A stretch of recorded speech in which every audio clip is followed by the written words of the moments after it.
Are you serious? Another crappy space station? Where the crapping crap even am I, bitch?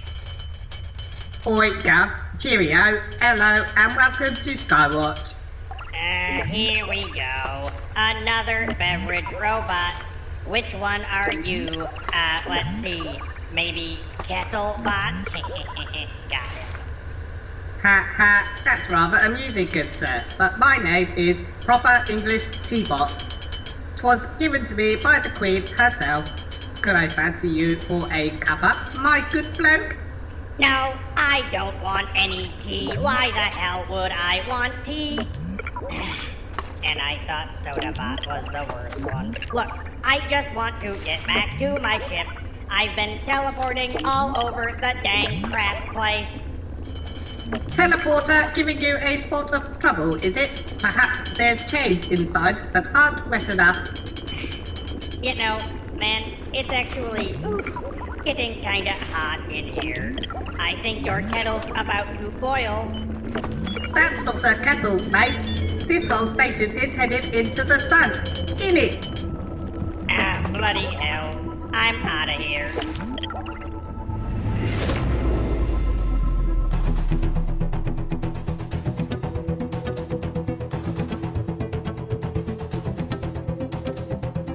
Welcome to Crew Expendable. I am regretting that I didn't write a Doctor Who reference into that intro. Hallstrom. I am Weatherman Rohrbacher. And I am Tom Wildcat Dorrington. And we are a forgotten 90s superhero team fighting the scourge of the Alien franchise. Flawless.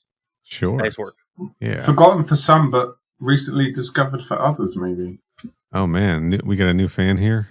I think so. Yeah, you got quite a lot of Wildcats and Stormwatch books, various incarnations to dig through, Tom. Yeah. It's quite the rabbit hole. It sure is. I was trying to get it straight because my experience with these two properties, just up top, we're reading Wildcats Aliens, right? Mm-hmm. Sure are. But this also involves the Stormwatch comic book as well.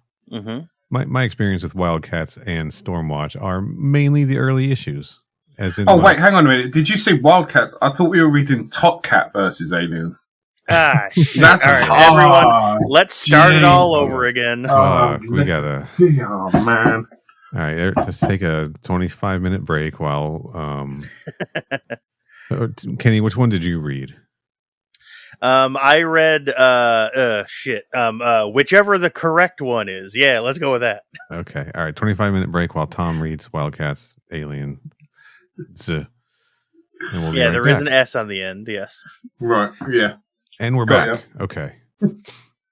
We're all My experience with these comic book properties is basically the first handful of issues and maybe 5 episodes of the Wildcats cartoon series.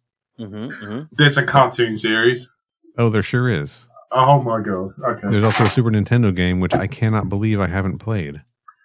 Okay. I'm kind of surprised you haven't either, honestly. Yeah, I've played the PlayStation Danger Girl game. I haven't played the Super Nintendo Wildcats game. Mm-hmm. What's wrong with me?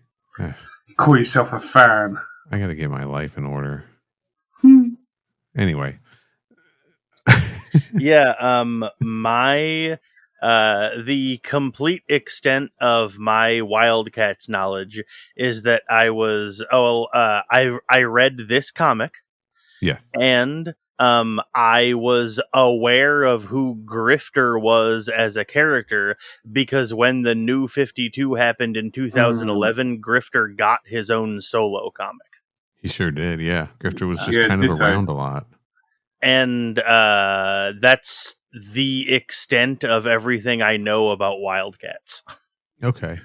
Yeah, pretty similar over here. Apart from there was an early issue of Spawn where he's hanging out with the team. I think. Yeah, there were some Spawn crossovers with Wildcats, I believe. Certain characters crossed over. Spawn. They crossed over with Youngblood as well. For all the Youngblood heads out there. Yes. Isn't there a guy on that team called Bedrock? Is that? Am I mistaken? I think it's Bad Rock. Bad Rock. Bad Rock. Yes. Yeah. Not to be confused with the Flintstones. Not to be confused with where the Flintstones live. Yeah. Yes, that's correct. Tom, welcome to the show properly. We have thrown our whole format back. out the window because we're so bewildered by the continuity, the interconnectedness of what we just read. It is insane how connected and having to do with everything else this book totally is. Yeah, it is. Yeah. And you know, I don't want to sound rude because we didn't really like bring Tom in as we normally do. Hey Tom, welcome back, etc. I think it's more we're just so comfortable having Tom here because he's become he's a part of the team now. A part of the furniture was what you're going to say. You're a part of the crew. You're part of the extended crew. You're one of our Wildcats. Oh, shit. I like that. I'll take that. Yeah, absolutely. I'll take that. Yeah. Tom, which Wildcat are you? Oh, well, I need to delve into the books a little bit more before I can answer that question. I mean, I think I could pull off Zealot for a start. He is Midnighter, who actually I don't think shows up until the Authority. Well, yeah, I was going to say, is that the one from Authority? I love Authority. Okay, so you'll be interested to know that this comic book that we read was specifically written so that Warren Ellis could kill off a bunch of members of Stormwatch and create the Authority. Oh, okay. Yeah. This is the comic that ended Stormwatch so that he could start working on the Authority instead. Yeah. Sick. This is an Aliens book that is in continuity in the Wildstorm universe. Mm-hmm. Oh, okay. Do you know what? That actually, not to spoil it too early, but I quite rate this book as it is, and it's just kind of gone up a bit more, to be fair. Now that I know that, that's cool. I like that. Okay. We're getting a little ahead of ourselves. I think we should take a step back and clean this up a little bit for everybody. Yeah. Because we're just right in the weeds right away. Yeah. We are reading the 1998 Wildcats Aliens crossover comic book written by Warren Ellis. With art by Chris Sprouse, inks by Kevin Nolan, colors by Laura Dupuy, and letters by Bill Oakley. Now, this book is late in the Wildcats series. Late in the Stormwatch series. Obviously, we say this is when the Stormwatch series is ending. Both Wildcats and Stormwatch were Image comic book series in the Wildstorm universe. Wildstorm, of course, being Jim Lee's studio. Mm-hmm. His creative studio is creator-owned studio that published through Image. And both Wildcats and Stormwatch being comic books series is created by Jim Lee. The premise of Wildcats is there is a long-standing war between what's the evil guys? The Daemonites? The Daemonites, and the Cherubim. The Cherubim are like human immortal aliens, and the Daemonites are evil monsters. They sure are. Yeah, we Yes. see a picture of them, and they look pretty evil. They look very xenomorph adjacent, right? That is also correct, yeah. I was trying to avoid that because that kind of... I don't want to say the comic hinges on that, but that's not a coincidence, I'll say. It is not a coincidence. Wildcats, of course, standing for... The cat in that standing for Covert Action Team. It sure does, yeah. This is me rolling my eyes. It sure does. Yeah, it was like 1991, all right? Love an acronym. 92. A partial acronym, I guess, because WILD isn't short for anything. That's just the word wild. Well, yeah, but they were a wild covert action team, man. They sure were. They were just out there being wild. They were doing that a lot. Yes, that's correct. They were wildly covert. That's right. Anyway, I don't know. That's the basic. It's a superhero team that fights evil demon aliens. Yeah. I don't know if we need to go too much more into it, right? I mean, that's their whole deal, kind of. Yeah. Yeah. Versus Stormwatch, which is, if I'm understanding correctly, basically a team Run by the UN. run by the United Nations. Yep. And it is essentially, they have a space station Called Skywatch. and they monitor for threats and dispatch teams to deal with them. Similar to like what, Justice League Unlimited? Yeah, kind of. Yeah. They're like, the organization is called Stormwatch, but there is also a team inside Stormwatch that is also called Stormwatch, and that like inner team Mhm. is like the superhero team, quote unquote, that the Yes. comic book is actually about. Okay. Because there's like a team, there's also teams like Team 1, Team 7 is involved somehow. And through all of that, Gen 13 gets involved, and all of the other Wildstorm properties are all tied into this. It's a shared universe that is very, I'll say it, overly complicated I would agree. and unnecessarily so, Mhm. right? And that is your sort of basic setup, I think, that you need to know going into this, right? There's a UN space station up in space with some superheroes on it, and then on Earth there is the Wildcats, who at this point I think have kind of sort of disbanded. Yeah, it kind of, from my take on it, it kind of comes across as like pretty much just Grifter and the Void. It's Yes. kind of, it seems like it's just those two when this book starts. Grifter definitely seems like he's getting the team back together, so to speak, or getting the band back together. Get the band back together. Yes. Grifter, I think, the only like human member of the team also. Everyone else is either like android or robot or something. Yeah, I was going to say, everyone else seems to be, at the very least, empowered in some way. He just seems to be like a guy with some guns. Guns and grenades and a rag. Getting a bit of Star-Lord kind of vibe from him. Kind of. Yeah. I think that's probably all you really need to know going into this, because the book certainly doesn't fill in those blanks for you. This book, if you're an Aliens fan and you pick this up, this ain't doing any favors. I knew enough going in. I had the basic kind of rundown of who and what. I mean, I did have to do a little bit of Googling, but I got the idea. Yeah. Of course, if you had watched the made for TV or the made for children's Wildcats cartoon, you knew who all these people were anyway. Of course. I will be looking for that after this.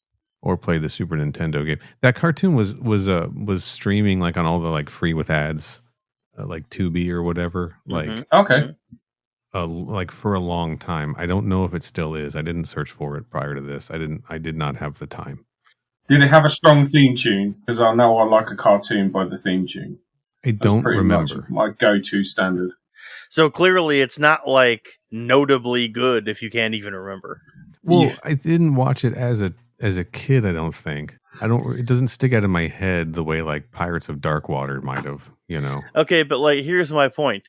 I haven't watched the X-Men cartoon since I was a kid, and I can still remember what the theme song was. Because it's a banging theme tune. That's precisely my point. If it was that good, you'd be able to still remember it. Well, that's what I'm saying. I didn't watch the Wildcats cartoon as a kid, so it didn't get in early. I got you. You know, so I don't know. Like, I bet it does not have a good one. I bet it has a one that like tried to be like the X-Men theme, but just ends up sounding like it. For sure, yeah. The Muzak version. I got you. Right. I don't know. Maybe I'll look it up and we'll play it over our sloppy recap of what the Wildcats are.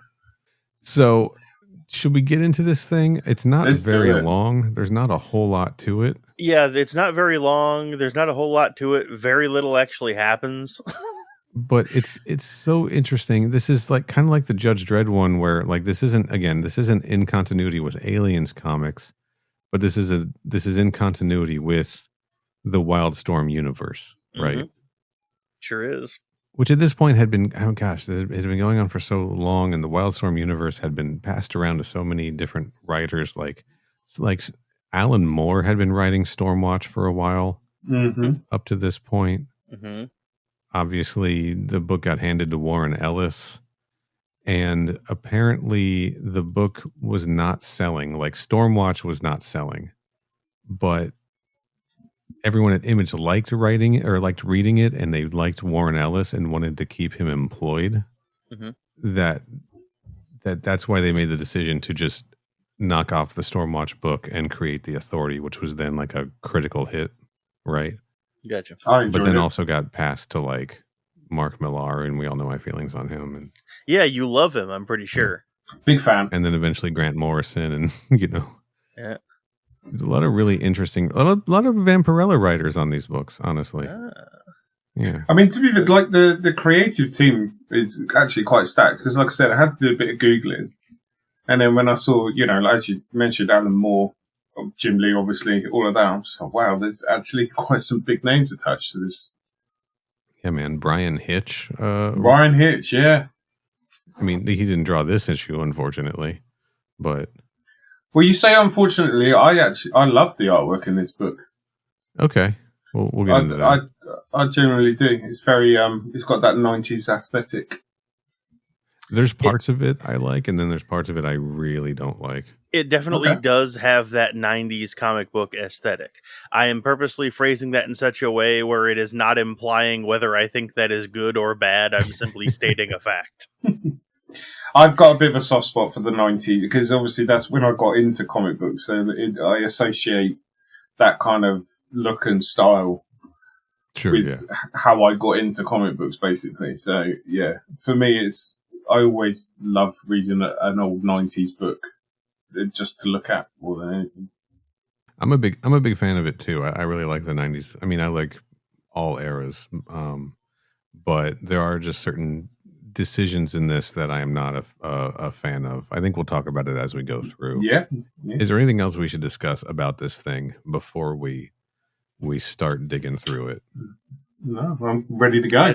Yeah, I can't think of anything else that I feel needs to be mentioned.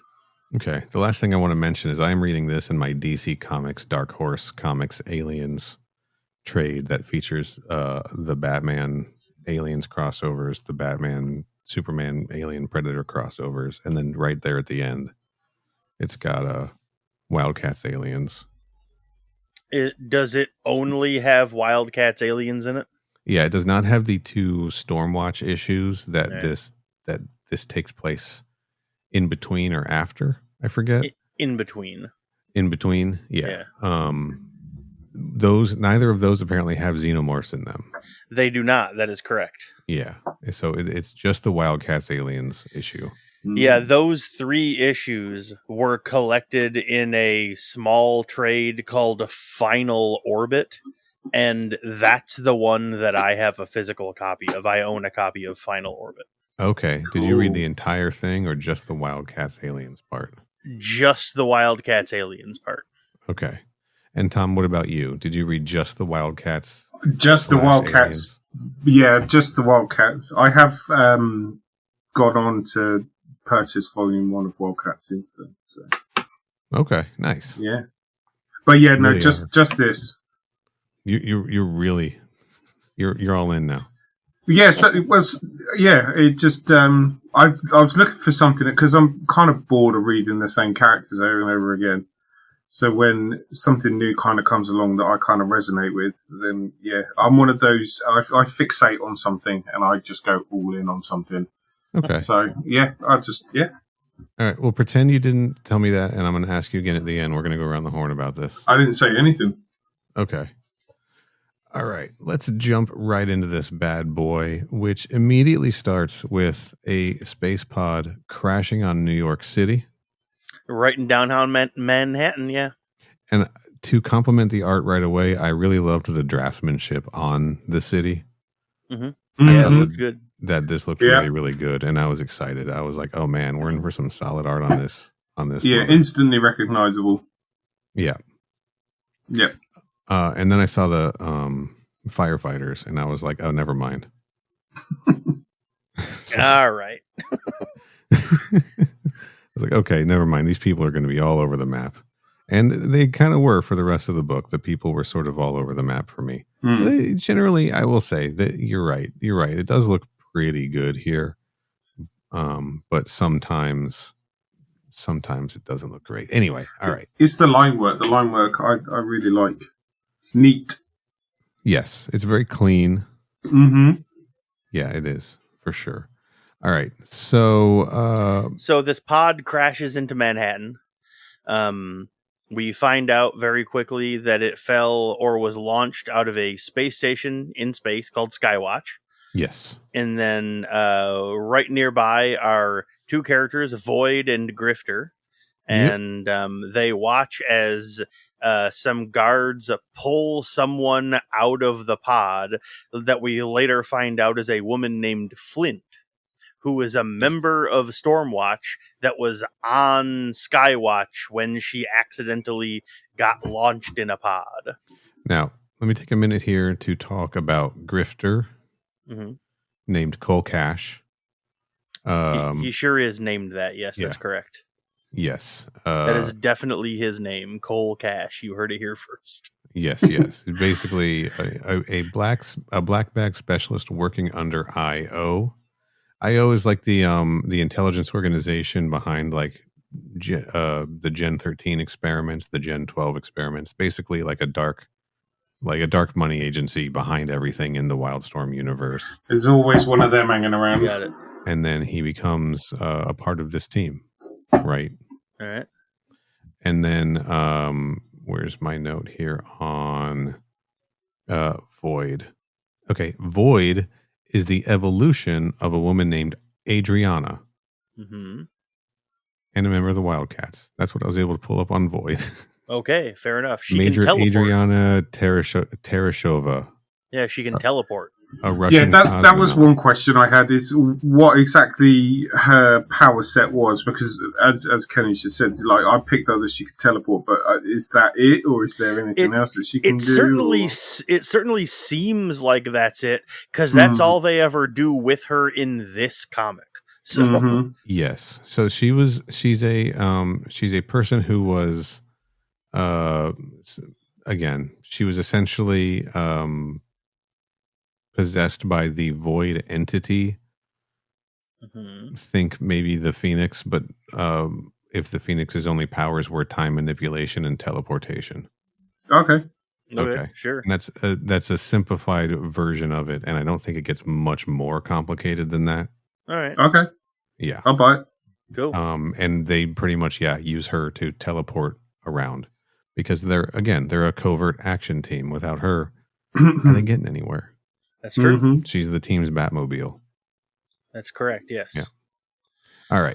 I'll say one thing quickly here. I used to always think that Grifter's look was kind of goofy. I never really kind of liked the the face blanket thing. It feels life-filled, right? Yeah. It does very much. Yeah, yes. I know exactly what you mean. But it's kind of, I don't know, reading this, it's like, I kind of like it now. I don't know, there's something about it. It's kind of cool. I don't know.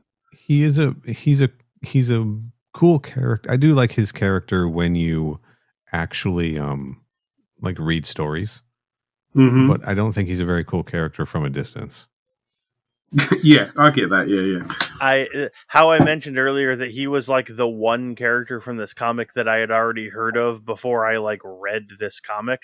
That is because one time a friend of mine and I were at a comic book shop, and I was looking through to see if they had any Punisher comics I didn't already have, and I went, so is there like a Punisher in DC? And he thinks for a moment and he goes, the closest character I can think of might actually be Grifter. And I went, Grifter, eh? And so I looked into him a little bit. That is not far off. Yeah. And that's the Grifter, reason why I already knew who he was, because he was described to me as DC's version, or DC's equivalent of Punisher. Yeah. And I went, all right, that's fine. That's about right. I mean, if you squint hard enough, he looks like he bought a Deadpool cosplay mask that just doesn't fit the face right. Yeah, that might be why it feels life-feldy to me. It's just that simple. But hey, maybe that's where he got it, right? Maybe. Who knows? Exclusive. Anyway, so they're checking out the wreck, and they're like, "Damn, that's that ship came from Skywatch, and they're pulling somebody out of that pod, and that's Flint. That's a Stormwatch officer. We gotta go figure this out, right?" And so, Flint gets taken away somewhere to be debriefed, and then Grifter and Void use Void's teleport ability to sneak into where she's getting debriefed, and they like dress up as scientists to like listen into the conversation. Yeah, and she's very badly burnt. She is, and What which is could have done weird. that? Which is weird for her, considering that she's supposed to have like unbreakable, undamageable skin. But she basically explains that they picked something up, and they first thought it was an asteroid, but then they discovered that, oh, wait a minute, there's something in this asteroid, and then the entire space station got put on lockdown, and she was guarding the pods, and one of the things that they picked up came to attack her, and she got burned by the acid in it when it blew up, and it knocked her back into the pod, which auto-launched, and that's why she ended up landing in Manhattan. What she could also it have says, been? "I remember something on my face pushing, but I closed my mouth, locked my jaw. It could have been a Damonite," she says. Mhm. So it sounds like a face hugger attempted to latch onto her, but couldn't get through, because Flint's powers are that she is, the most durable born like person on Earth, and her body is nearly indestructible, even though she still feels pain. Mhm. But she has a Okay. very high pain threshold, so she still feels everything that happens to her, including like rockets exploding in her face and stuff. It just kinda doesn't cool. actually Okay. damage her body. Yeah, that's kind of cool. And this alien blood is the first thing that has ever actually caused physical damage to her, Yeah. which is kind of rad. Yeah, I will admit, I did think, like, the little bit here that she shows up, I did think she was kind of a cool character, so I was very disappointed to find out that this is the only time she's in this book. Yeah. Yeah, ditto. But hey, what are you going to do? Complain, apparently, like I just did. Sure. Yeah. Hey, it's your podcast, man. Complain all you want. So, anyway, Grifter and Void go meet up with this guy named Jacob, who I'm assuming from context clues I was able to pick up. I guess he founded the WildC.A.T.s. Yeah, Jacob Marlowe. He's the guy who kind of put the WildC.A.T.s team together. And he's a short little dude. He sure I was going to is. say, is he supposed to be short, or is she Yes. supposed to be that big? Like, No, he's a short little dude, and he's like typically, if I remember correctly, he's got a cigar in his hand. He's always holding a cigar. Mhm. He's always got a suit and tie on, but without the jacket and suspenders. And he's like he wants you to bring him pictures of Spider-Man. Yeah, very, very much, yes. Yeah, this is his look. it's a strong look. And so it's him and this lady Zealot, who we very quickly find out is Grifter's ex. That's like the first thing we find out about her in this comic. The lady Zana from the planet Kara, right? She's a Carabin warrior. Okay. Mhm. She's one of the founding members of the WildC.A.T.s. Yeah. She's, Right. classic. This is classic WildC.A.T.s character. And I don't know specifically her powers. Her biography is long because she's super important to this. She's just basically immortal, super strong, almost impervious to like firearms and things like that. She can fight like a motherfucker. She fights with those double swords that we see her with all the time. Yeah, Wonder Woman? she has like this crazy katana that she implies at one point in this comic. She, like, her entire thing is using this sword to kill Damonites. That's like, I guess, her whole thing. Yes. Yeah. And if I'm remembering correctly, she might be a part of the Birds of Prey now in DC. Oh, really? Oh, okay. Well, that's interesting. Or right. she might have been hanging out with them at one point. I might be wrong about that. That's fine. I mean, you're allowed to be wrong. It's your podcast too. Yeah. Nobody write in. I don't. I'll look it up myself. Yeah, it doesn't actually matter, so we don't need to be informed. Yeah. I haven't started the new Birds of Prey series yet. Plenty of being That's wrong right. and plenty of complaining. Anyway. Yeah, but she's the main character of the Wild. This is classic Wildcats team right here. Grifter, Zealot, and Void, and the rest of the team will meet in a few minutes here. Yeah, pretty much. They talk a little bit more about how they think that Skywatch got infested by Daemonites, and everyone's like, Daemonites, I hate those guys. Oh my god. We're given a little bit more context about who and what Stormwatch is specifically, which we already mentioned earlier on in the episode. And turns out, as I wrote, the rest of the team is already here when Jacob waves his hand towards a doorway, and there's just like 3 guys standing in the other side of the doorway. Yes.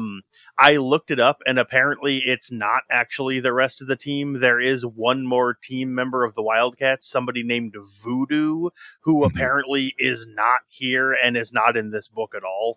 Yeah, Voodoo, she, I believe, right?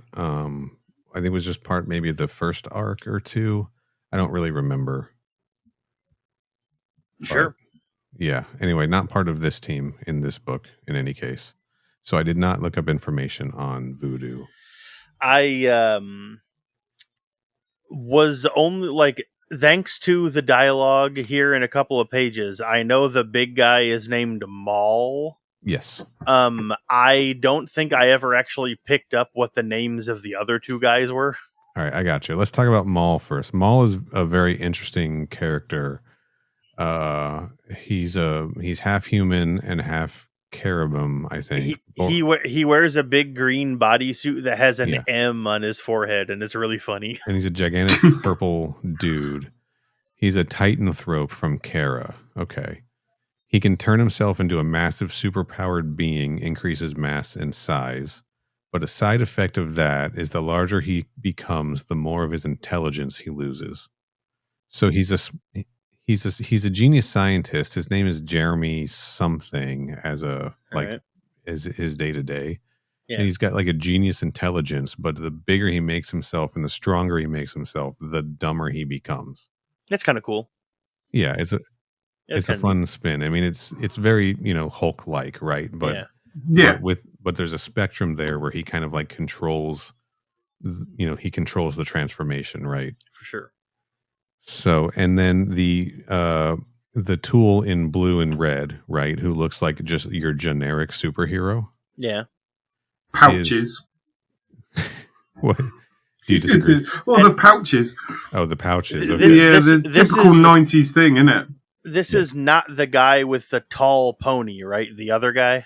No. Do you want to do him first? Well, I'm just discerning which one of the 2 we're discussing here. I don't care which one we talk about first. So. Let's do ponytail guy with the silver kind of full, like silver and blue body armor. And later on, he has Lady Deathstrike, long finger claws. He does. His name, or maybe he has them now. I don't know. That is Warblade. Warblade. Wow. Okay. Sure. Yes. So he has. That is one of the most Rob Liefeld ass names I've ever heard in my life.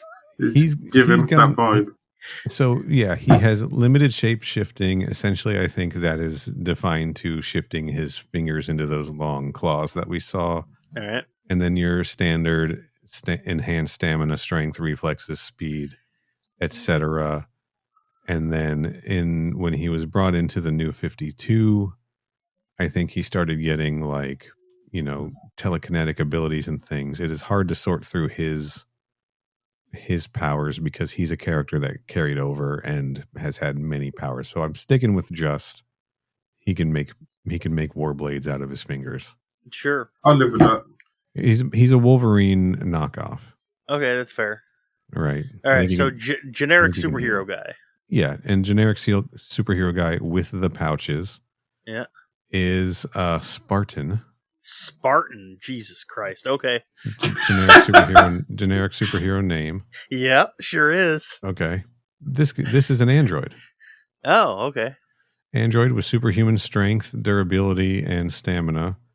And he can shoot energy blasts and energy enhanced punches. Mm-hmm. X-ray vision, thermal vision. He can fly, etc., etc. But he's a robot. All these are robot powers. So he's basically Superman, but if he was a robot. Got it. More or less, yeah. All right, cool. And I But believe I'll give credit where credit's due. Yeah. He's a robot, but he doesn't look like a robot. That's true. You know? He doesn't.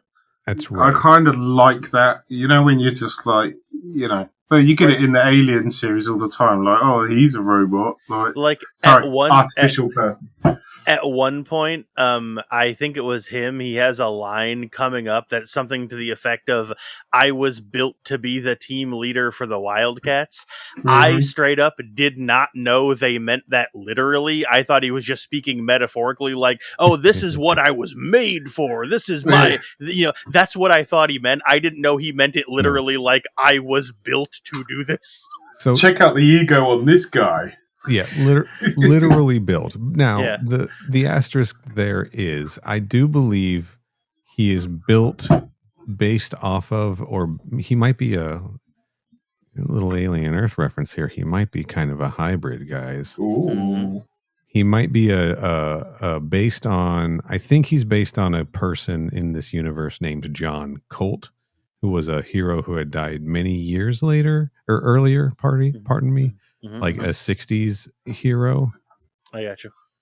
And was then just sort of revived in this android body as a robot to lead the Wildcats. I'm not sure. Again, a lot of continuity. That's fair. A lot of stuff to sort through to get this information. And this is one issue of a comic book. I'm just trying to give readers or listeners some context here. Yeah. So that's there definitely is a trope that you can only be a leader if you've got pouches, though. That's true. Right. That's very true. Yes. Cyclops was covered in pouches. This dude's covered in pouches. You think those round things are pouches too? Sure, Probably. Why not? Yeah. 8, 9, fancy 10, pouches. He's got like 16 pouches on him. Hell yeah. That's a lot of pouches. Does he ever use them? The USB cables or whatever? Yeah, what do they put in these things? He's got granola bars. All of his, he doesn't eat. He's a robot man.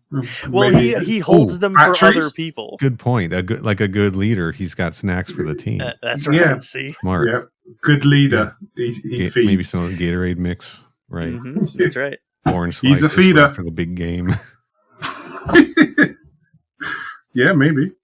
All right. So we've met our whole team here. As Grifter and is talking to Zealot and Jacob about like, hey, there are Daemonites up on Skywatch. We have to get up there, teleport, get the survivors off because they've activated their, what do they call it? The Sky Door, the Storm Door, Storm Door. Yeah. So there's no way in or out, but we can teleport in and get them off and out, and we can fight the Daemonites, and we're the only ones who can do this. Mm-hmm. So let's get the team back together and do this, right? And everyone goes, yeah, sounds good. And then they just get the team back together, and like that's just that. Yeah. Now, we did mention the Daemonites a little bit earlier. Let's just talk about them very briefly. They're a monstrous alien reptilian race from the planet Daemon, and they can possess host bodies.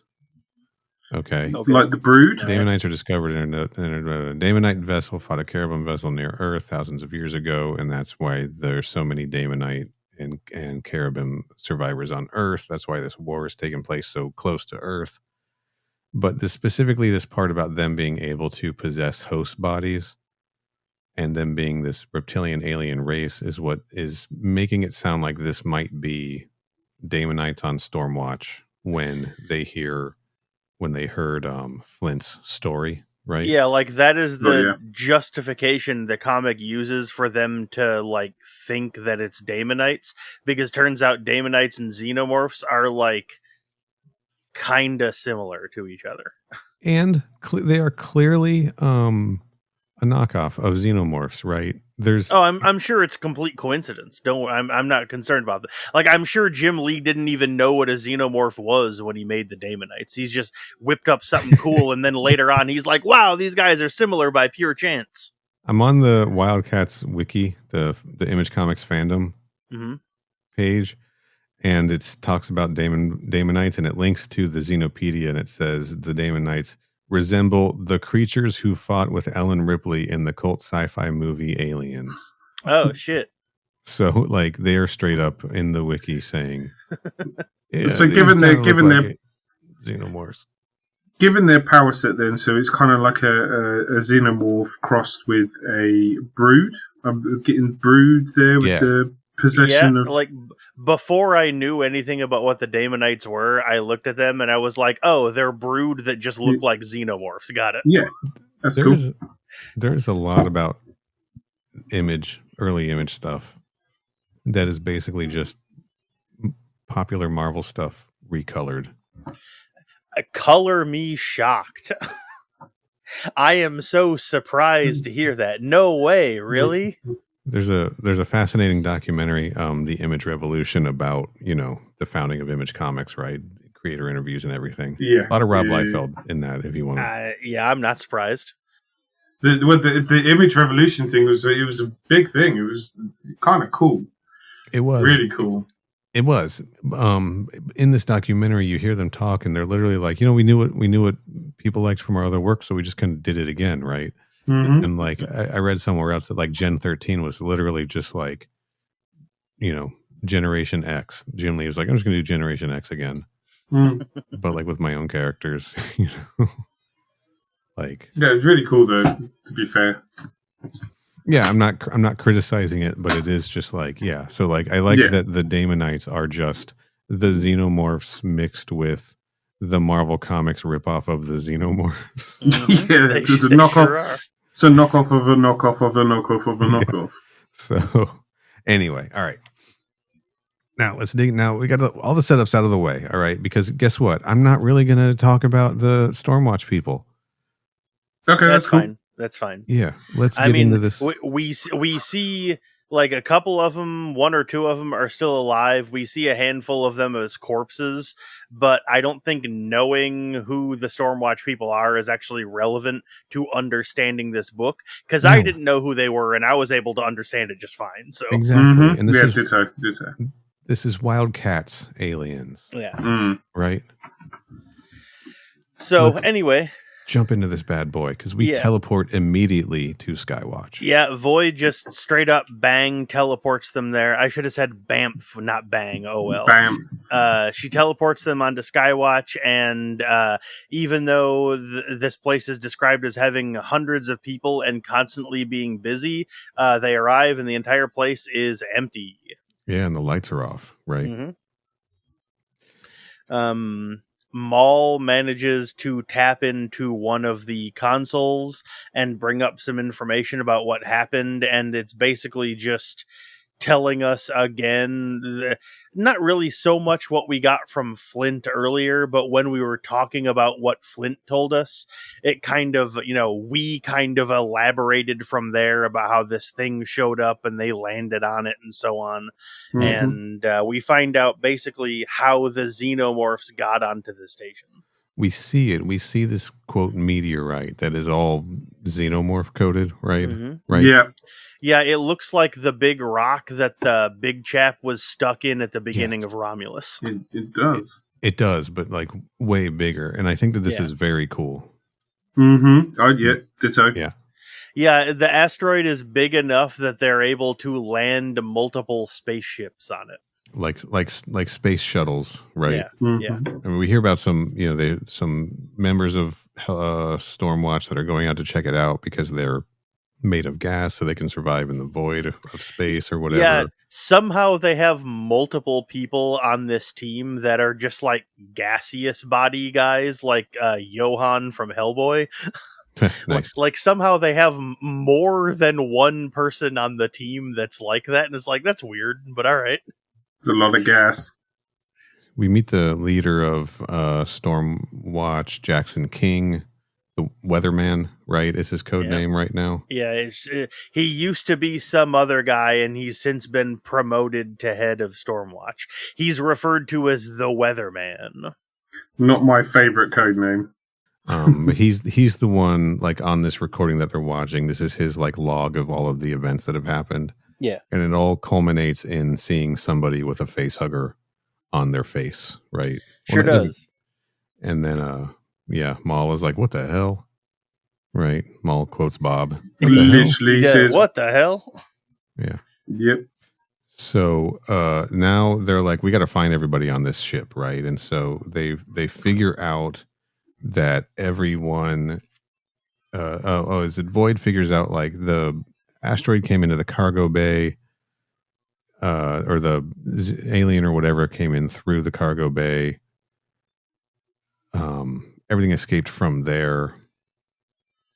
There's a prison in the middle of Stormwatch that's like a cold prison. Yeah, they have this room where they describe it as basically a prison for war criminals, where what they do is they lock a person in this room and then cryogenically freeze them and just keep them on ice for however long they feel like. Mm-hmm. Yeah, the deep freeze cryogenic lockdown in the cold penitentiary. That's what it is. Cold penitentiary. There we I go. guess someone had been watching Demolition Man. There you go. Or Mhm. Jason X. That's Oh. right, baby. Hell yeah. 3 years after they wrote this. That's right. Nothing's original anymore. But anyway, they realize that room exists when they start getting alerts saying that the room is A, no longer frozen, and 2, they're detecting movement in it. And so they go, maybe that's where all the survivors of the space station have holed themselves up to protect themselves. Because since it's like a prison, it's like ostensibly secure, So Yeah. they decide to set out and go there to like rescue everyone. I love this part. This was great. Okay. So Yeah. they're like, all right, let's go check it out. And they teleport in immediately into the middle of a xenomorph nest. Yep. And Yeah. they're just immediately attacked and immediately have to start fighting xenomorphs like crazy. All of a sudden, the story just ramps. Just bam. Yeah. Action packed right away.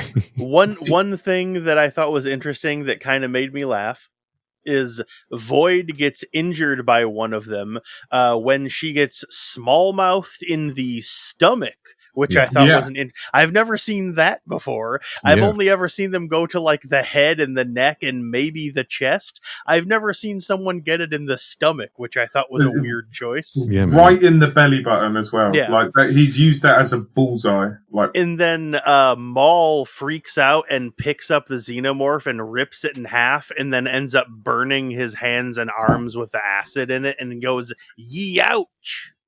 I love how tiny it looks in Maul's hands as well. It's kind of cute. He makes himself big and rips it in half. Zealot slices one in half with her single sword. She gets double swords later, I swear, but she's got a single sword in this comic. Yeah, she only has the one, yeah. My bad, everybody. Grifter's blowing him away. Captain Nerd's blasting them with laser hands. Yeah, he sure is doing that, yeah. And I then love like, this panel at the bottom with the Xenos looking and the guy up in the wall with the hugger on his face. I love that panel. That's so cool.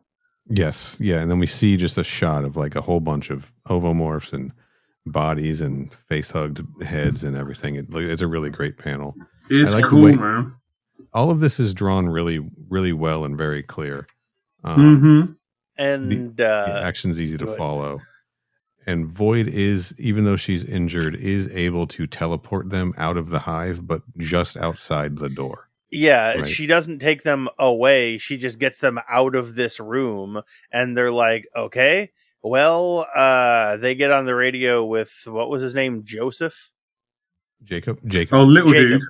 Yeah. And little Jacob. is like, bro, how the hell do we get out of here? And he's like, my guy, there is a teleport room literally 20 feet away from you. Yeah. And so they're like, okay, let's check it out. Oh, hey, no, this isn't going to work. There's a whole bunch of dead bodies here, and this room is fucked up. Yeah, let's not go in there. Yeah.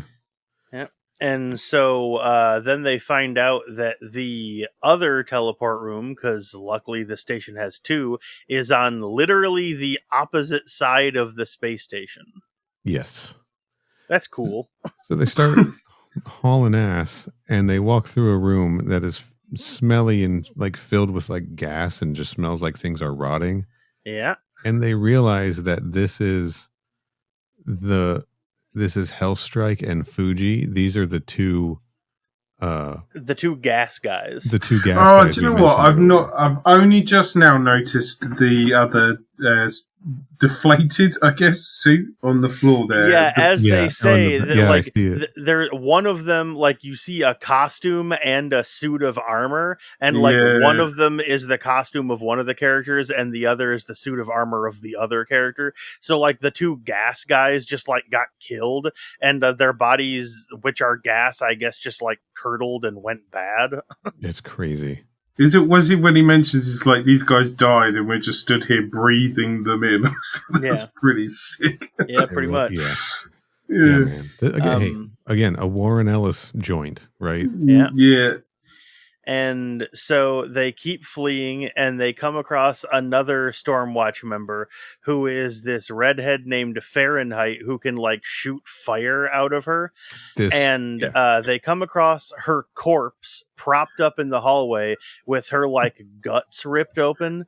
I love this. A xenomorph comes out from behind the body, pushes it over, and then breathes a cone of fire at them. Fucking... Go ahead, Tom. Go ahead. The imagery of them seeing her, then you see her guts, and then you see, and with the bit of the tail popping out, and then it comes out behind. I love those 3 panels. They're cool. The xenomorph hanging the body on its tail, carrying it around, right? It's cool, man. I love that.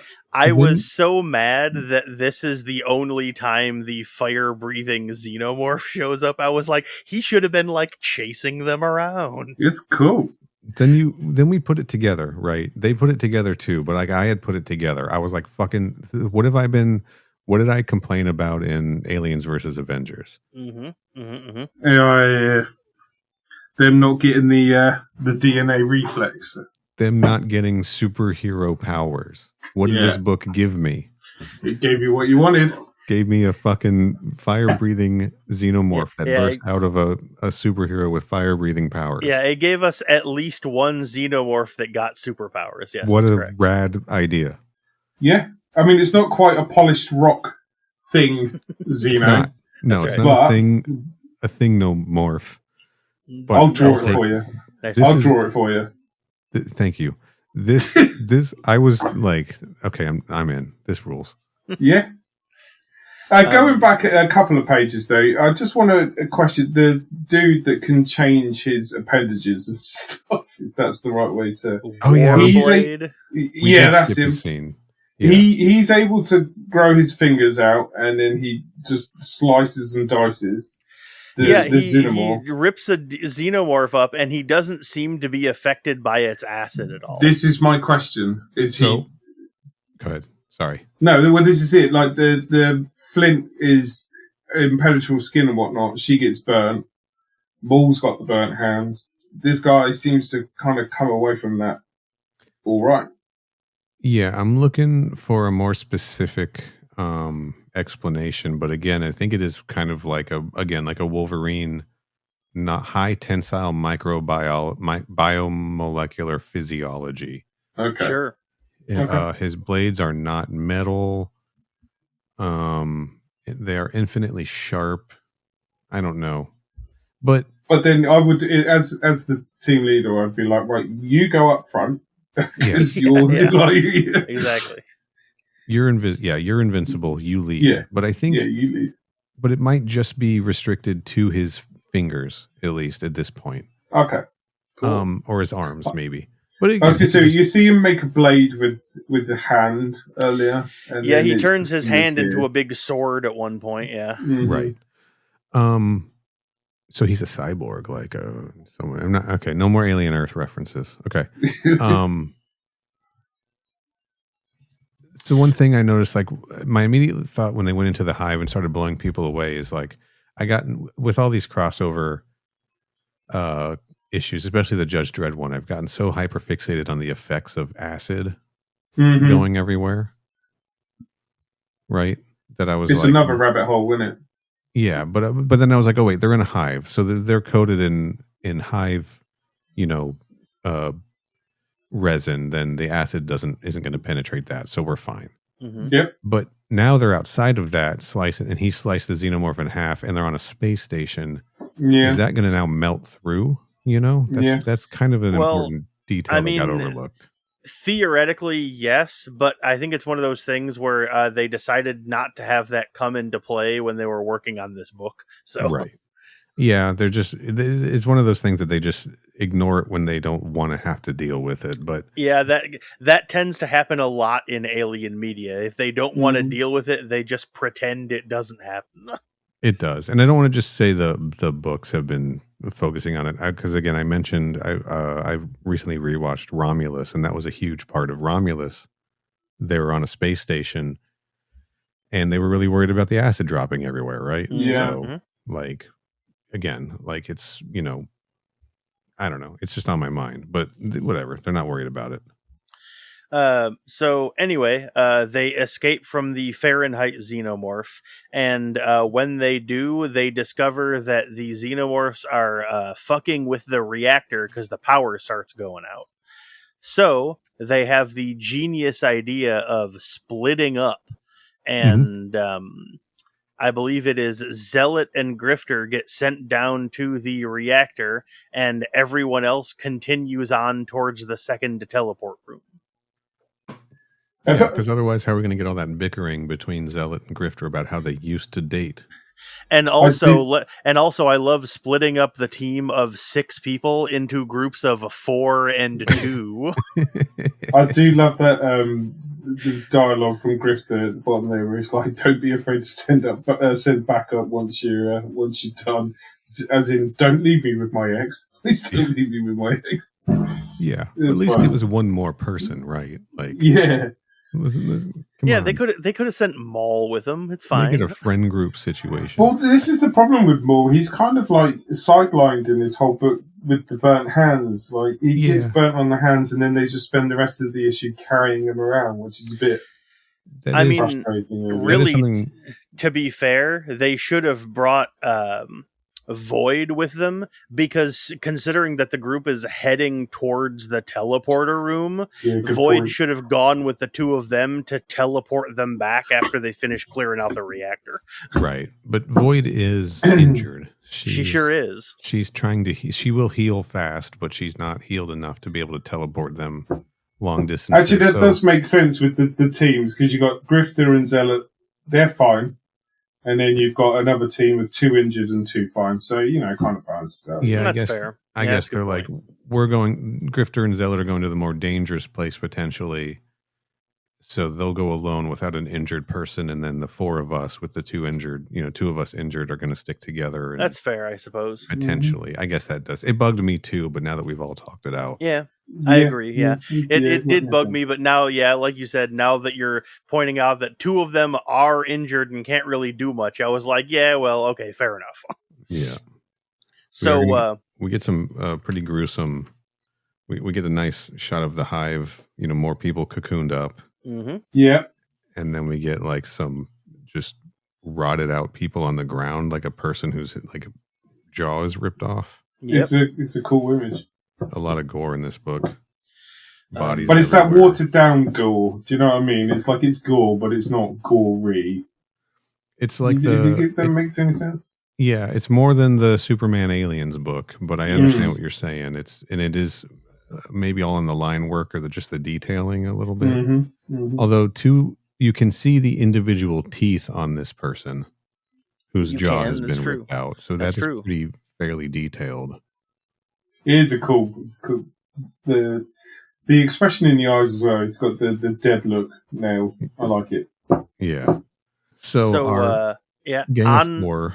Yeah, on the way, the 4 of them are on the way to the teleport room, and they stop on the way there because they're like, it looks like there's something locked and hidden away in this room that we should probably investigate. And they open it up, and there is 100 people standing in the room. Well, technically 99 people. And so, this is where, as it turns out, all the survivors of Skywatch hold themselves up. And the weatherman is like, "Wildcats, what the fuck are you guys doing here?" And they're like, "Look, we're supposed to be here to rescue you." Jackson King. the weatherman is like, "Hey, what's up? You're the Wildcats." What's up? And Yeah, pretty they're like- much. he's like, And "No they're one like, leaves "That's here. correct."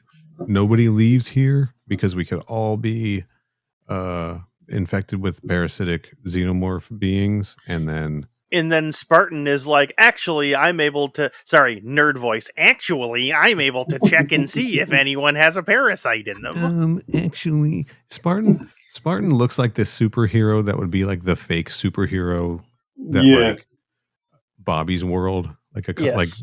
like a cartoon character was Yeah. into, right? See, I can like. It's not even that I hate Spartan. It's that he's a huge dork, and I think he's a loser.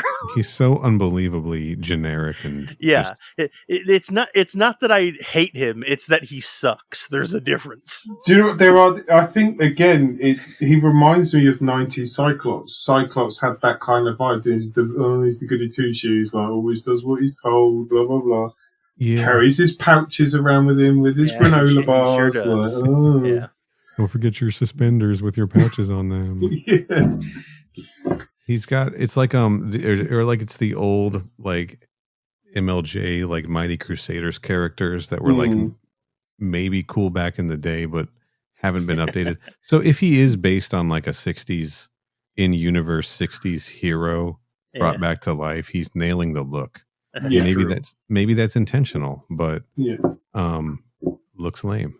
It does. Anyway. Yeah. Actually, I can scan you guys and find out if you're infested or not. That's right.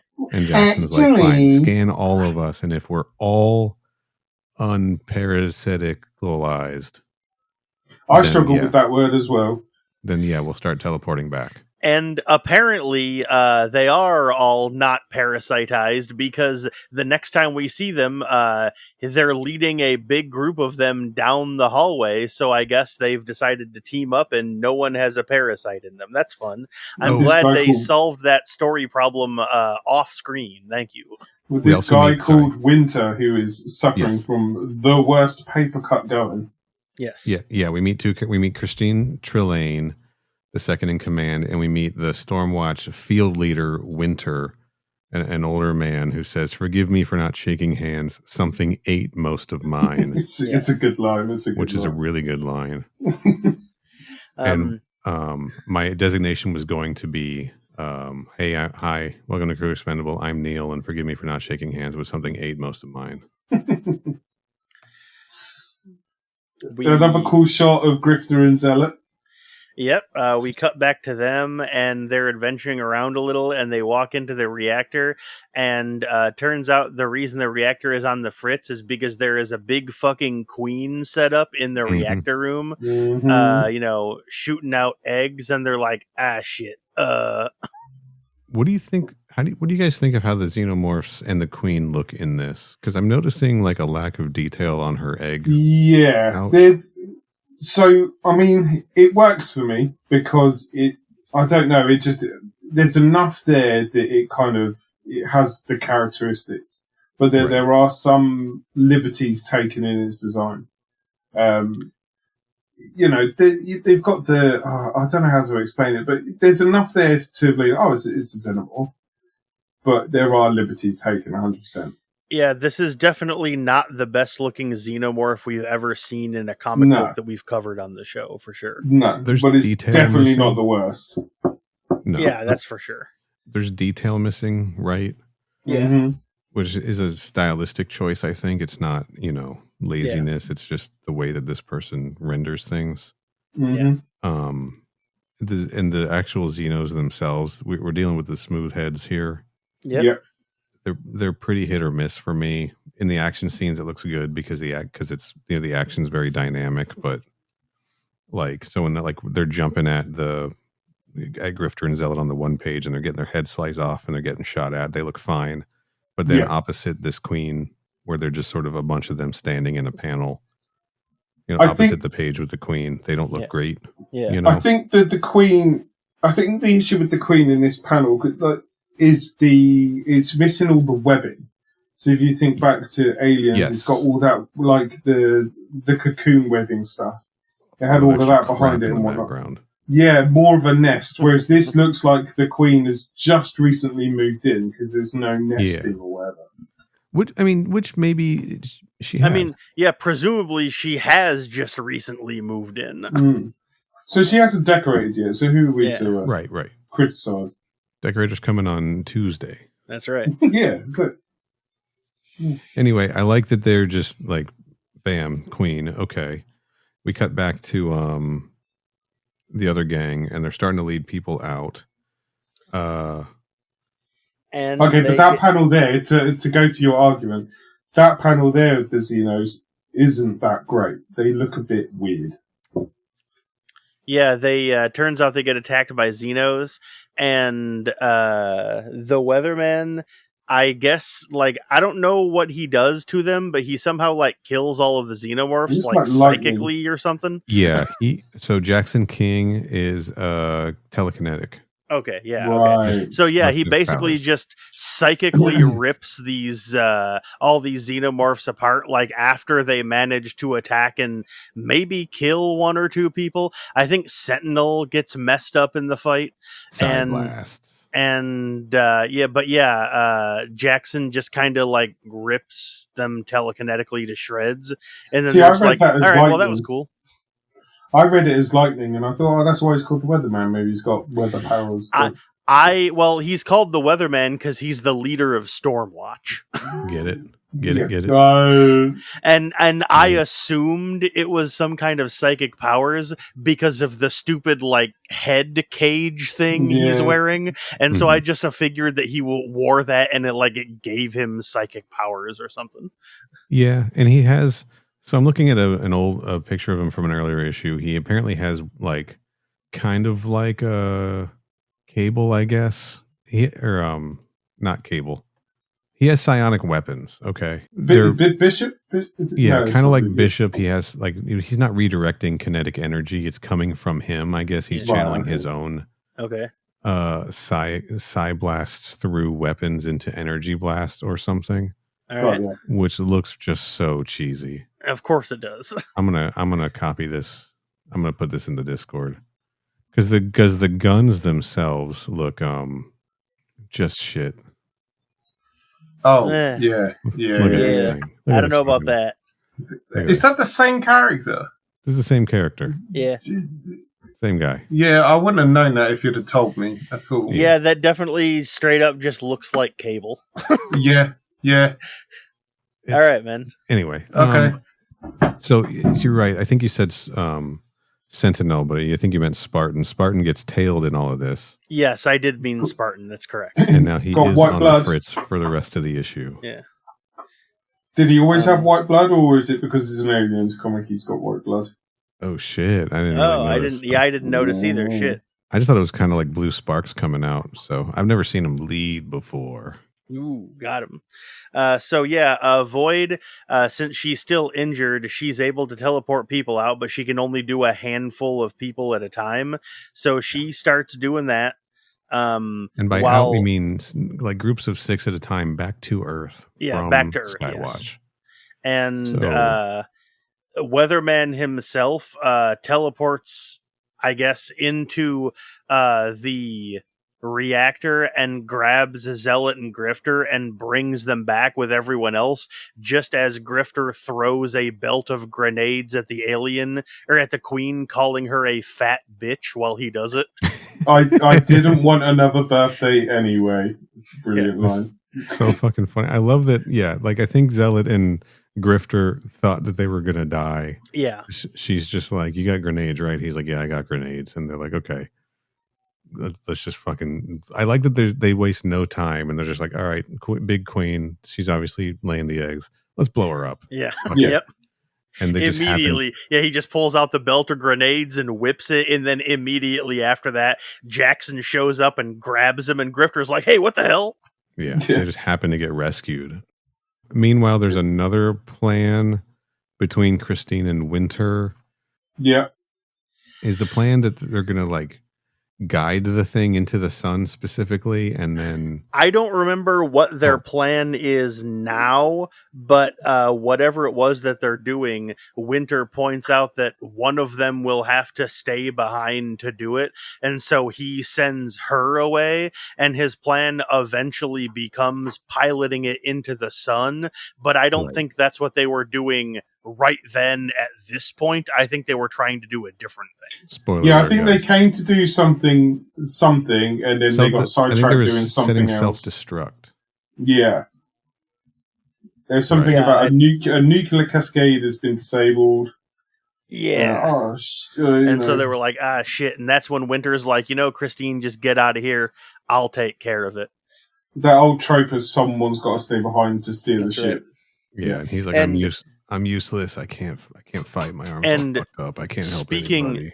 Let's be honest, though. All he's missing is his fingertips. Like that's right. I mean, he said he couldn't shake hands because most of his is gone, but he says that in a panel where we can see his arm, and his entire arm is still there. He's just missing his. He can't unlock his iPhone anymore. That's his problem. It's just like you can set turn on one-handed mode. But speaking of leaving people behind, Grifter comes up with a new plan. Him and Void are going to stay here, and everyone else is going to leave, and then Grifter is going to destroy all of the consoles and all the electronics, and then Void is going to teleport him out. And they do that, and his plan goes off without a hitch, and Void teleports the two of them away. Mm-hmm. This is where I'm confused, because he literally at the start of the book, Grifter's like, I'm not the leader. Like, we need a leader, but he does a very good job of pretty much leading this whole operation. Yeah, there's like a running gag throughout the issue where he keeps on bringing up how he doesn't want to be the team leader, but then when someone else tries to be the team leader, he's like, "What the hell?"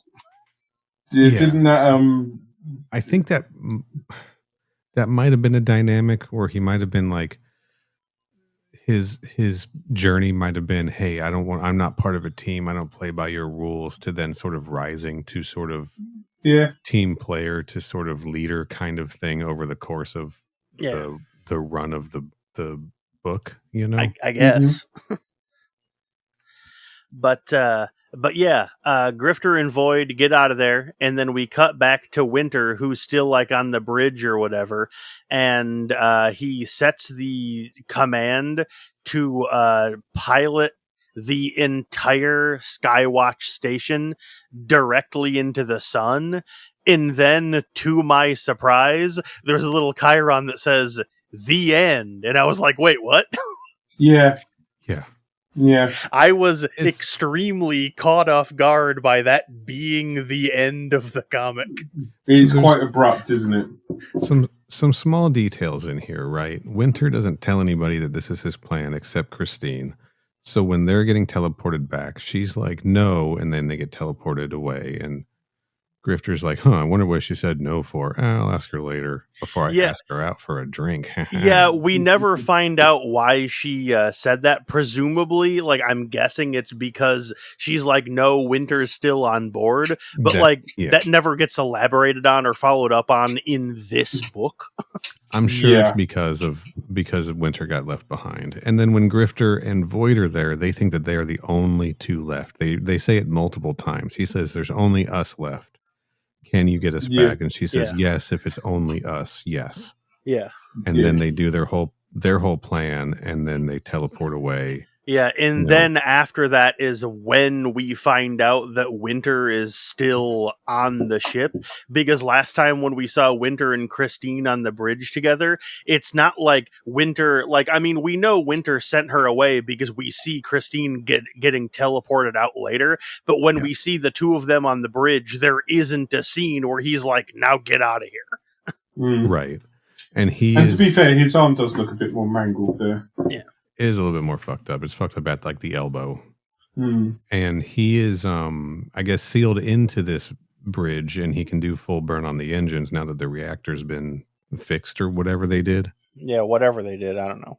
And he just is just blasting the ship into the sun, and he leaves a final report to the United Nations Special Security Council, and he says, For a few days, codename Winter Nicholas Kamarov was the fastest human ever to live. Which is interesting because that means, I mean, it's nice final words, right? Mm-hmm. That's how he's like going out. He's like, I've traveled faster than anybody ever has, I guess, up to this point. What wasn't that report made by Jackson, not him? I thought it was his final report. Oh, I thought they said it was Jackson that made it. Oh yeah, no, here you go. Weatherman Jackson King's final report. Yeah, you are correct. Yes, Yeah. My mistake. But this also means that it took him a few days to fly that thing into the sun. So he was, I guess, sealed up in this place where the xenomorphs couldn't get to him for a few days. Chilling for like a few days. And that also implies that there aren't any real big, super fast speedsters in the Wildstorm universe. I guess. Yeah. None that I know of. Yeah. Like, I mean, if he was the fastest guy ever to live and he was only going as fast as a space station can fly, then I guess they don't have any like FTL runners like DC does. Well, you hear that argument all the time of like, if you have the Flash, you don't really need any other heroes. That's true. So maybe just 7 more Flashes, maybe. Well, if you have 7 Flashes, you don't need any more heroes. That's right. One for each day of the week, baby. So maybe Jim Lee was like, yeah, I'm avoiding that. That's fair. But so he was up there for 7 days, for several days. Yeah. Do you think he was like, fuck, I shouldn't do this? You think he ever like thought about turning it around? In that amount of time, you would have definitely gone backwards and forwards a couple of times. Should I?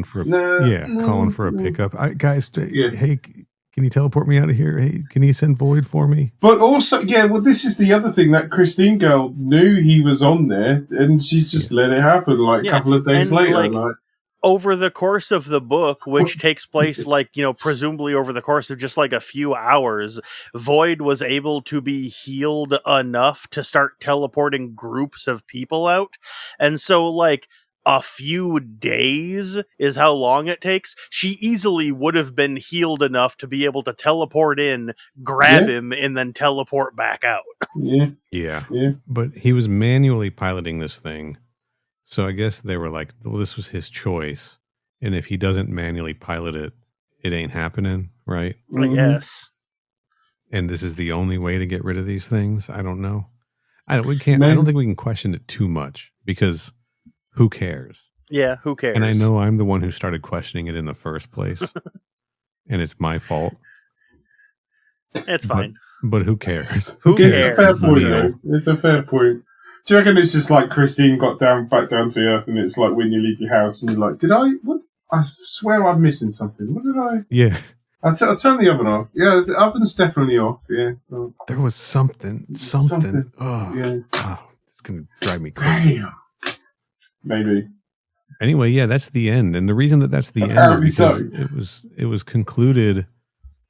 It started in Stormwatch number 10. Then this issue happened, and then Stormwatch number 11 happens and deals with the aftermath of all of this. But again, no xenomorphs appeared in either of those two issues. And my understanding is, unless I'm remembering incorrectly, I think I read somewhere that issue of Stormwatch number 11 is the final issue of the series before Stormwatch ended and got replaced by the Authority. Yes. I have Stormwatch number 11 sat in front of me now. As we. That's my understanding as well. But that's it. That's the crossover. Yeah, that's the whole thing. Just short and sweet. Superheroes go on a space station, fight a bunch of xenomorphs, rescue a bunch of other superheroes. Yeah. And that's that. I will say I do appreciate the fact that it's not completely congested with nonsense, that they just went, right, get them up on the ship. Aliens, bosh, off.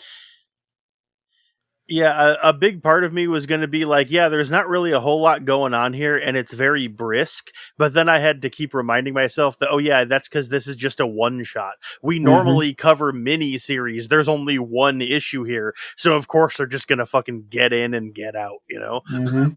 Yep. Yeah. I thought it was great. Honestly. I really enjoyed it. I did, yeah.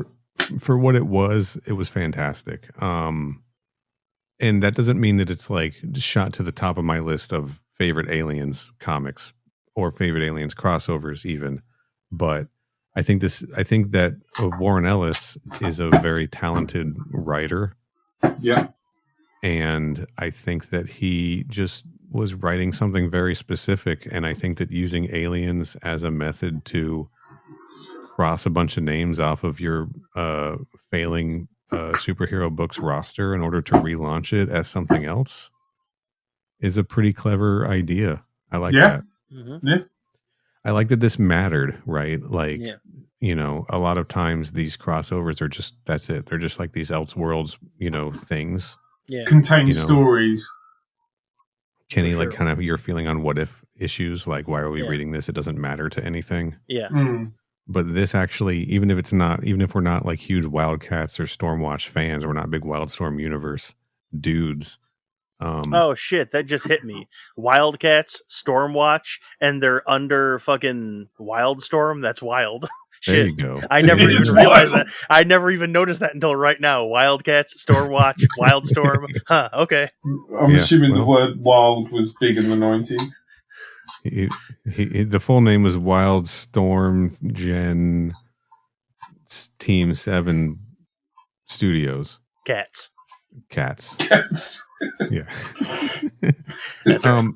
But I think the fact that this had actual stakes to something outside of just this crossover just made it better, right? Yeah, for sure. Yeah. Because there were deaths, like characters were dying in this, and it mattered to the story, right? Yeah. And it mattered to the future of something else. Something Aliens versus Avengers was able to do also, even though that was set way in the future. Mm-hmm. It was able to matter because it was characters we cared about in a similar Yeah. way, For sure. So I think that kind of stuff helps a crossover. Probably the same way Judge Dredd versus Aliens was good was because it's, as you explained to me, it's canon to Judge Dredd. It sure So, is, baby. Hell yeah. Yeah. Judge Dredd continues on having had fought xenomorphs from that point. Yep. So all of that stuff that happened, right? That's right. I just think it makes these things better. It makes the writers care more about what they're writing and the details of what they're putting in the book. Yeah. That's right. I'll agree with that. Yeah. Yeah. So did this make Wildcats fans out of anybody here? We'll see. Maybe. I don't know.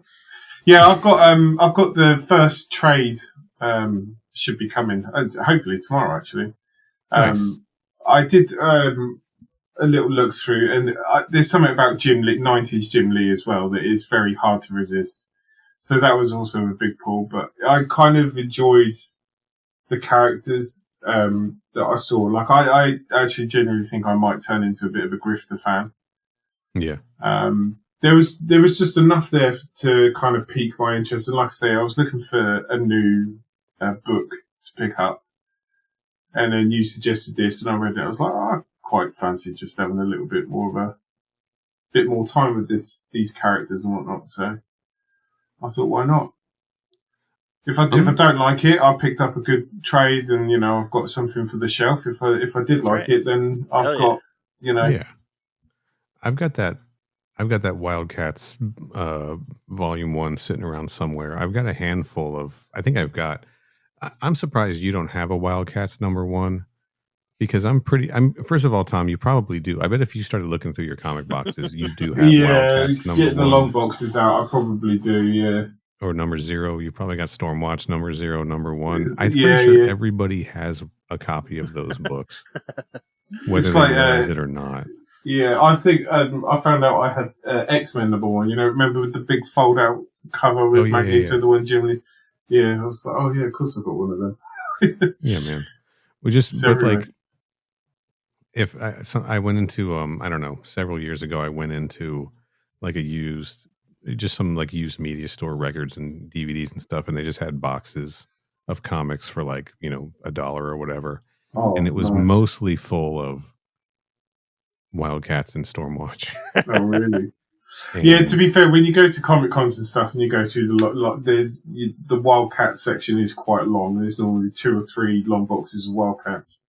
Yeah, compared to everything it's else. easy to get a lot of these image books Yeah. if you're so inclined. So I'm pretty sure we all have them at this point. But that's a good thing as well, because for someone like me, it's just like, oh, yeah, I might give this a go. It means it's cheap. Yes, Like if it's everywhere, it's cheap. I think they might be on the DC app now too. Okay, or have been. Yeah. So what happened? They just went over to DC, did they? Yeah. Like Kenny said, I know Grifter from the New 52. Yeah. Yeah. Jim Lee sold Wildstorm, his studio, to DC. Right. So And then- Wildstorm is not a part of Image anymore, like at all. No. Okay. Wildstorm. Image is mostly primarily Spawn now, anyway. Really, let's be honest. And then they kept Wildstorm separate for a long time, but then with the New 52, they started mixing things in. Mm. They actually started mixing things in with Flashpoint, I think, and more specifically, and then really like with the New 52. But there was a story in the New 52. I remember Grifter being in. There was something they were trying to get the mother boxes or something or other. I remember Grifter being there a lot. Yeah, which I think was probably the most exposure I had to the character. Speaking of Grifter, his New 52 run, eventually the original writer left, and you want to know who replaced him as the writer? Do I? Rob Liefeld, baby. Oh, there you go. There you go. It all comes back round.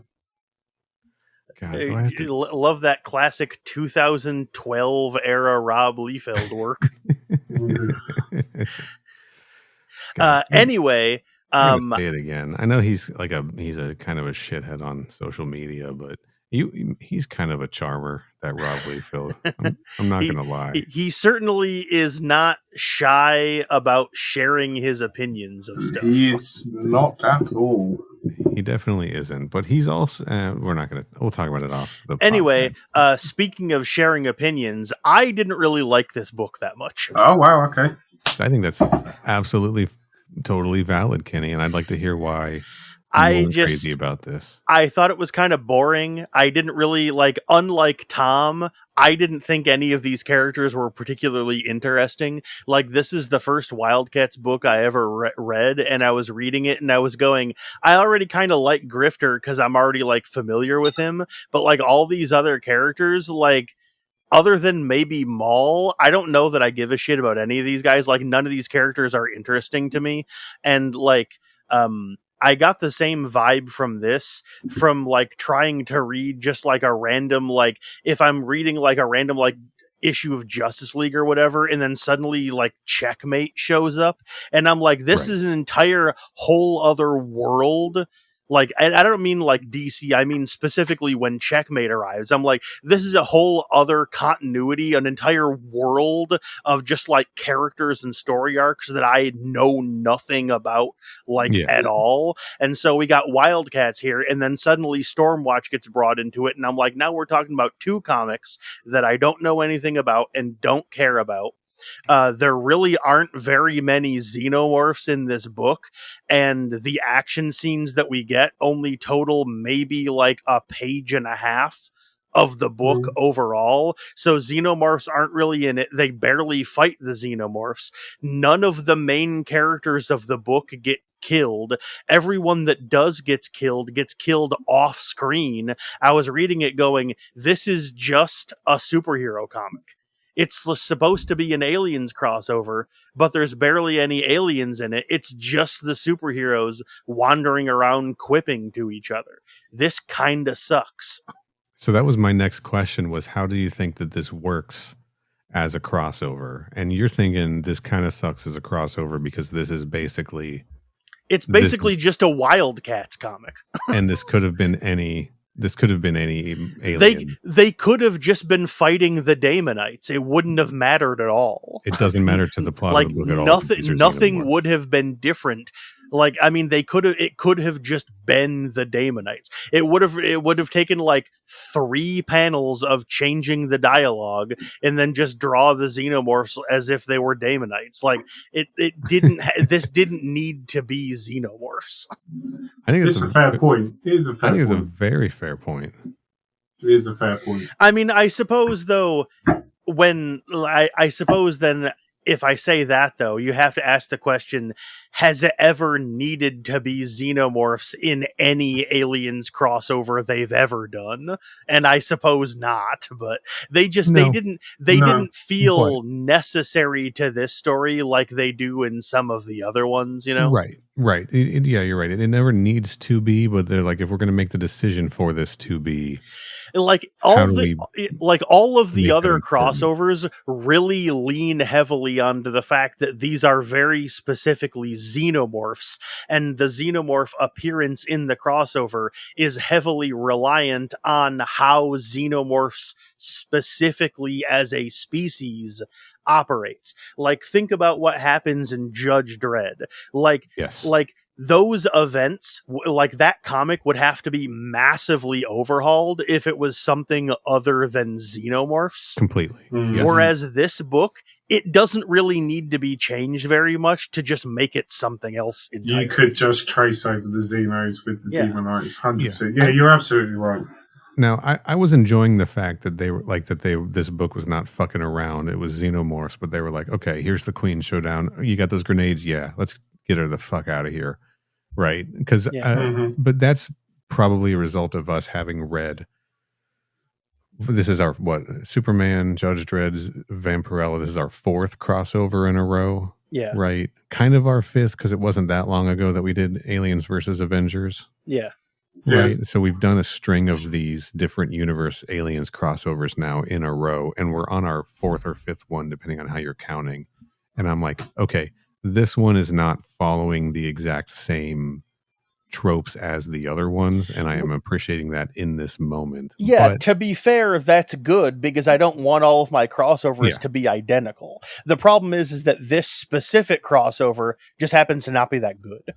Right. But my feelings on that are specific to my experience of having read 4 or 5 of these in a row now. Yeah. Specifically.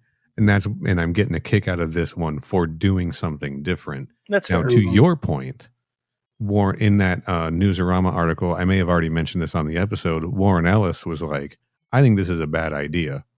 I think this is a stupid idea to cross over Aliens and Wildcats when it was pitched to him. Yeah. And he was against the idea until editorial told him he could kill off any characters he wanted in the crossover. And then he was like, hot damn. Okay, let's do this. All right. Yeah. So, I must have misread the thing that I read, because what I read about it was that he was hired on to end Stormwatch, and he could do it any way he wanted, as long or alongside, like along with also killing anyone. And so I must have, like I said, I must have misread the article, because what I thought I read was that it was his choice for it to be xenomorphs that were the people that came in and killed everyone. So I have to find I'll have to see if I can get to the archived version of the article. But apparently an article or an interview with him at Heroes Con in 2006, he said, when the idea for the crossover was explained to him, writer Warren Ellis was less than enthusiastic, labeling the idea, quote, bloody stupid. However, he was won over when he was told that he could, quote, could kill any character he wanted. It was his free hand that allowed him to clear the Stormwatch cast and launch a new superhero team with his own characters. That's also when he said that basically they were keeping Stormwatch alive because they liked him and they wanted to keep him in a job. But because it wasn't selling, he wanted the opportunity. He wanted the opportunity maybe to reinvent it as a new book, and that became the Authority. Reboot it somewhat. So yes, I did just misread the article. The thing that I read, like I said, maybe I just misread it, but I thought they said in it that it was his idea to use xenomorphs to kill them off. What I read was basically they hired him to be like, end the team, swap it out to a new one, do whatever you want with them. And he goes, okay, what would be a cool way to do it? Maybe if they all got killed by xenomorphs. And so, I guess maybe I just misread the article, but okay, that's fine. Yeah, Scott Dunbier, the editor in charge of the Stormwatch series at this time, explained, he's like, we had the opportunity to do this, and he thought it might be a good way to do this, kill off a large portion of the remaining Stormwatch characters, and he pitched it. They were already going to do, like, Warren Ellis was wrapping up Stormwatch and going to be going into the Authority, and they worked this out as the way to do that. Anyway. So they were already going to do an Aliens crossover anyway, and since this comic was going to be ending regardless, they just decided to merge them into one book. Got it. Right, which is why WildC.A.T.s Aliens has major effects on the Stormwatch series. Yeah, the WildC.A.T.s are the main character of this comic, but it is about Stormwatch. Right.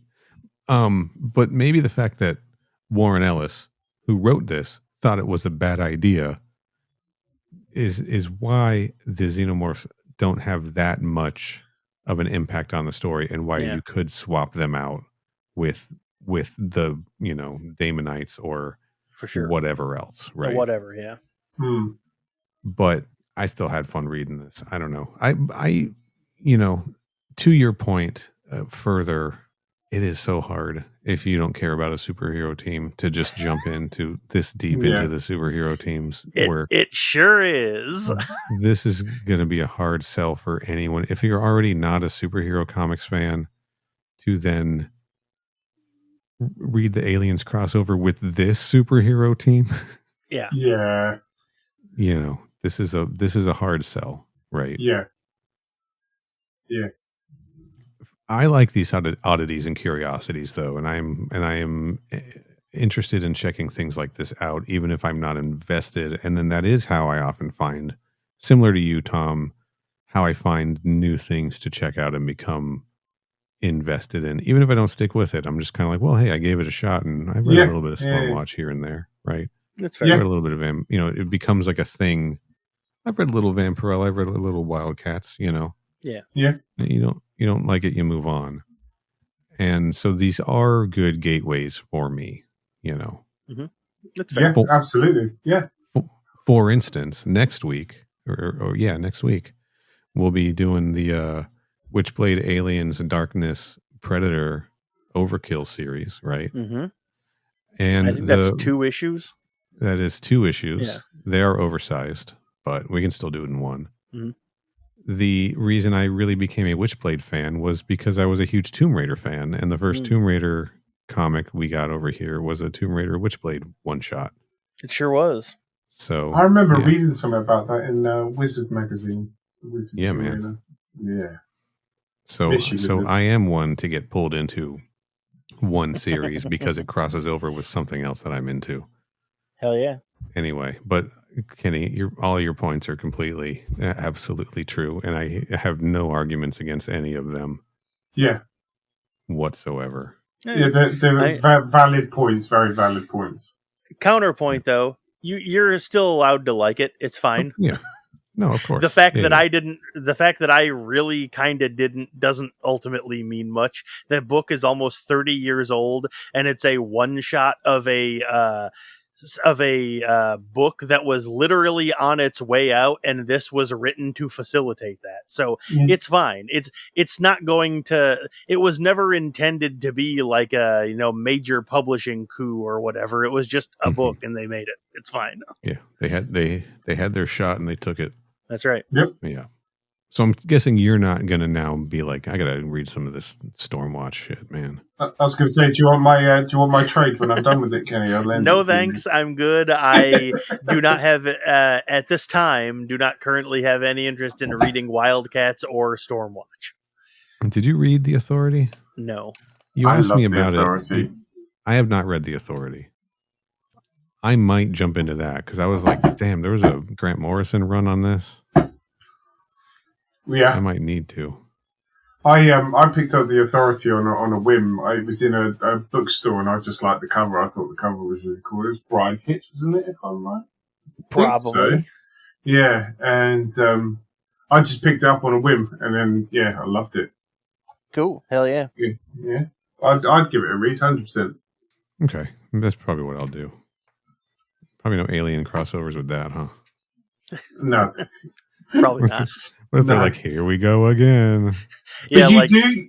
Like every single comic in that line ends with them getting killed by xenomorphs to create the new team. You do Like they have just a keep showing up at the final issue of every run to kill everyone. maybe that could just be the trope. That's Now right. on, everyone gets bored of a comic. It's just, just bring in the Xenos. Bring in the Xenos. Yeah. You do have a Batman Aliens to come, though. right, I'm guys, hoping that you're going to cover that one soon. Prometheus is fire. Let's get this going. Yeah. Wipe the slate clean. Yeah, we still haven't done any of the 4 Batman Aliens crossovers yet. That's correct. The first, I've told Neil, the first Batman Aliens book, I love that book. It's so good. We're saving that for when the Batman 2, Robert Pattinson's Batman 2 movie comes out. Okay. Oh, you got time. So we still got like 6 years until we're going to cover it. Cool. Yeah, at least. You got time. Or when the James Gunn's Batman gets out, whichever one comes first. Yeah. Real coin toss at this point. Yeah, I hear you. Yeah. All right. Should we? Anything else either you want to say about this book? I don't have anything. No. Or do you think we've said more about Wildcats Aliens than anybody has in the history of podcasting? That's probably true. Yeah. Probably. We've spoken about it more than they probably did writing it, to be fair. Yes. I'll agree with that. That's probably true. Yeah. All right. I think we can wrap it up. As I teased, our next comic crossover episode will be Overkill, Witchblade Aliens, The Darkness, Predator. I think it's Witchblade Aliens, Darkness, Predator. Yeah. And that is actually the following, like the next Aliens crossover to be published. After this one, yeah. So I don't remember. Isn't that a sequel to something, or was it or did it have a sequel that we were originally going to do and we switched it to this? It has a sequel. Okay. It is. Yeah, we were going to do. Shit. What is the first one, or what is the sequel called? Mindhunter. And I was like, let's do Mindhunter. And then I found out Mindhunter was a sequel to Overkill, and I was like, shit, never mind. We have to do Overkill. Okay. Fair enough. Yeah. So anyway, we're doing Overkill next. Tom, maybe you can be on that one if you're not too gross about it. Yeah, maybe. I can't get into any more franchises though. Just let me do Wildcats first. Okay. All right. We'll talk about it. I mean, I read Darkness. I don't think I ever really dabbled with Witchblade though. Okay. I am a Witchblade fan. Yeah, we can save it for the episode, dog. Don't worry. We will. All right. That means Kenny's got to go. Kenny. It does not mean I have to go. It's just we don't need to have this conversation now when we're also going to have it on the next one too. It's fine. All right. Yeah, that book's got 3 artists. Yeah, and it was written by Paul Jenkins though, so I'm excited. Let's get out of here. Cool. Yep. Tom, plug your Instagram or whatever else you got going on. I got Instagram's art_of_WildC.A.T.s. And I've got some bits going up soon, actually. I've been very busy, so I'm looking forward to that. Hell yeah. Everyone go follow Tom. And Tom, looking forward to your rendering of proper English T-Bot. I'm sure there's going to be one sooner or later. Listen, no one told me this was an acting job before we came on, okay? Yeah, we purposely chose to spring it on you without telling you first because we thought it would be funny. Yeah. Normally I rehearse in front of a mirror for hours beforehand, but, Oh, well. Kenny, what do you got going on? Very little. I'm on Twitter and Blue Sky. My handle is at CYHOBBEZ. Kenny, I'm not. I'm at Final Neil. I don't really plug stuff. Let me read the plugs. Where are they? They are in our private show Discord, pinned in the general channel. Got it. You can find this show on the internet on Twitter at Crew Expendapod, on Blue Sky at Crew Expendable, on Instagram and Threads at Crew Expendable Pod. Our website, crewexpendable.net, has links to all the places you can subscribe. Our email, mother@crewexpendable.net, is where you can send corrections about all the shit I got wrong about the WildC.A.T.s powers. Our YouTube channel is youtube.com/@crewexpendable. And if you would like to give us money because we do such a good job and you love us, you can go to Coolerbot.net to do that. I cannot believe this MF does the plugs one time and totally mogs my ass, who's done it every single time up to now. I'm shaking my head, dude. I cannot believe you did it way better than me after having done it 0 times before now. Look, it's not a competition. Oh, yeah, well, you turned it into one, all right? Okay. All right, you can do it next time. That's fine. I'm not worried about it. Thank you, everybody, for listening. Our Alien Earth episodes are still ongoing, but our next comic book crossover episode will be Overkill, Witchblade, Aliens, Darkness, Predator. So until then, Stay frosty.